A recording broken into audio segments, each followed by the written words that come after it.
આવનારી પેઢીને વારસામાં મારે ને તમારે જળની એટલે કે પાણીની ક્રાઇસિસ આપીને ન જવી હોય તો અત્યારથી જ મારે ને તમારે જળ સંચય કેમ સારી રીતે હું તમે કરી શકીએ. મોટાભાગનું પાણી દરિયામાં વહી જાય છે.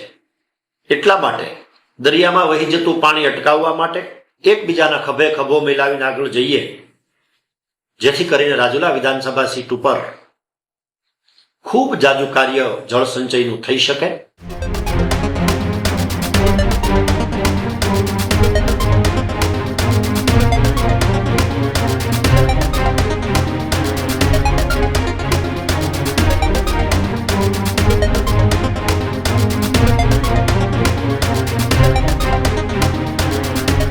રાજુલાના ભાજપના નેતા અમરીશ ડેર આવ્યા મેદાને.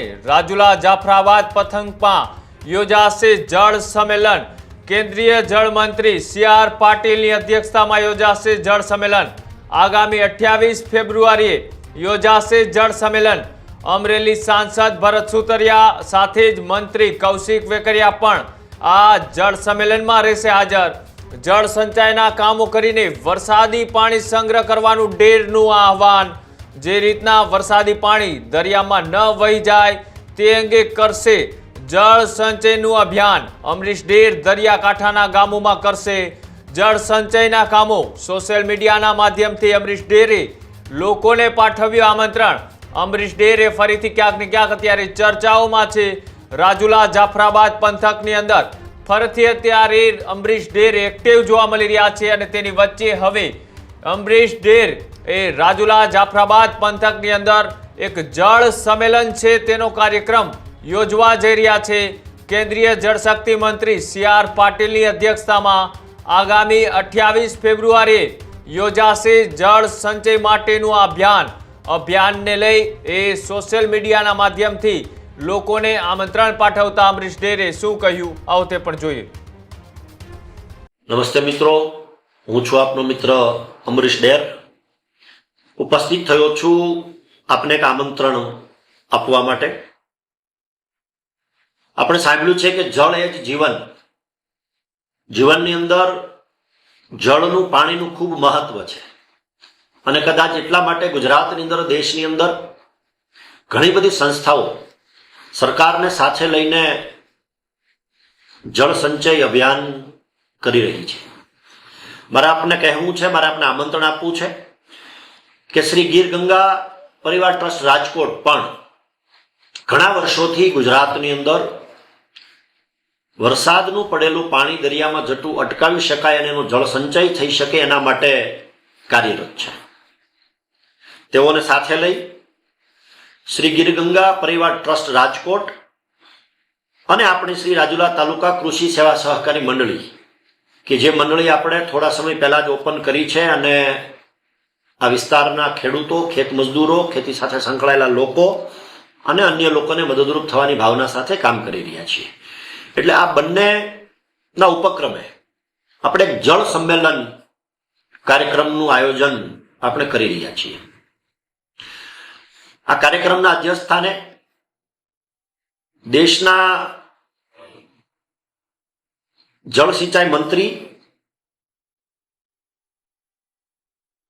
આદરણીય શ્રી સી.આર. પાટીલ સાહેબ છે.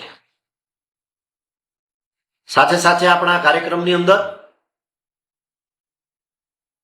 આપણા સાંસદ આદરણીય ભરતભાઈ સુતરિયા, આપણા જિલ્લાના મંત્રી શ્રી આદરણીય શ્રી કૌશિકભાઈ વેકરિયા, પ્રદેશ ભાજપના મહામંત્રી અને ધારાસભ્ય શ્રી અનિરુદ્ધભાઈ દવે, સહકાર શિરોમણી આદરણીય શ્રી દિલીપભાઈ સંઘાણી અને આપણા જિલ્લાના તમામ ધારાસભ્યશ્રીઓ આ કાર્યક્રમમાં ઉપસ્થિત રહેવાના છે એવી વાત છે. આપ બધાને પણ આ કાર્યક્રમમાં ઉપસ્થિત રહેવા, સહિયારો પ્રયાસ કરવા અને સહિયારો પુરુષાર્થ કરવા માટે આ બધાનું આમંત્રણ આપી રહ્યું છું. આવનારી પેઢીને વારસામાં મારે ને તમારે જળની એટલે કે પાણીની ક્રાઇસિસ આપીને ન જવી હોય તો અત્યારથી જ મારે તમારે જળ સંચય કેમ સારી રીતે હું તમે કરી શકીએ કુદરત મને ને તમને ખૂબ સારો વરસાદ ચોમાસામાં આપે છે. મોટાભાગનું પાણી દરિયામાં વહી જાય છે.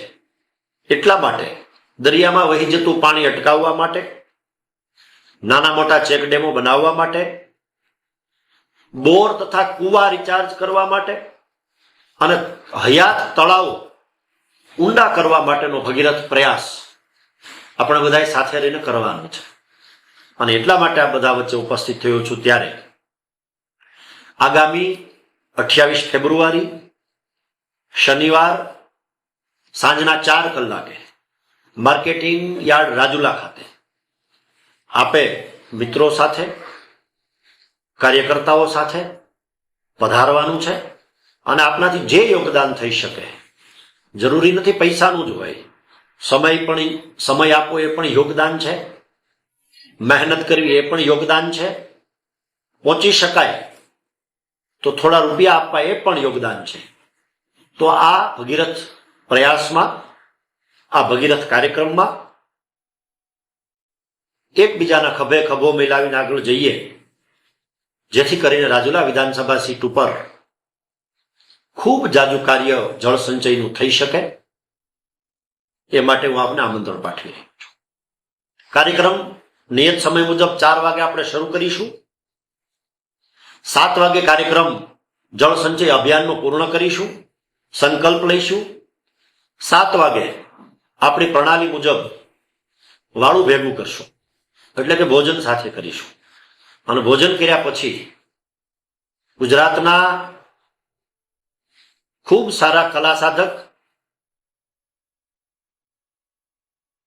એવા શ્રી રાજભા ગઢવી અને અન્ય મિત્રોને આપણે ડાયરાના માધ્યમથી સાંભળીશું. અને જે થઈ શકે એ આપણા વિસ્તાર માટે આપણે કરીશું. આ પ્રયાસ સહિયારો પ્રયાસ બની રહે અને સમગ્ર ગુજરાતમાં એક સારું ઉદાહરણ, એક સારું એક્ઝામ્પલ હું ને તમે સેટ કરી શકીએ, જેથી કરીને આવનારી પેઢીને એક સારો મેસેજ હું તમે પાસ કરી શકીએ. શ્રી ગીરગંગા પરિવાર ટ્રસ્ટ બાબતે મારે વધુ કહેવાની જરૂર એટલા માટે નથી કે આપણે બધા એમને જાણીએ છીએ, એની કામગીરીને આપણે જોઈ છે, આપણે બિરદાવી છે. તો એ જ્યારે મહેનત કરીને આપણા વિસ્તારમાં આવી રહ્યા છે, ત્યારે હું ને તમે આમાં આગળ વધીએ, કાર્યક્રમમાં જોડાઈએ, સંકલ્પ કરીએ, યોગદાન આપીએ, એવી મારી આપ સૌને નમ્ર વિનંતી છે. જય હિન્દ, જય ભારત, વંદે માતરમ.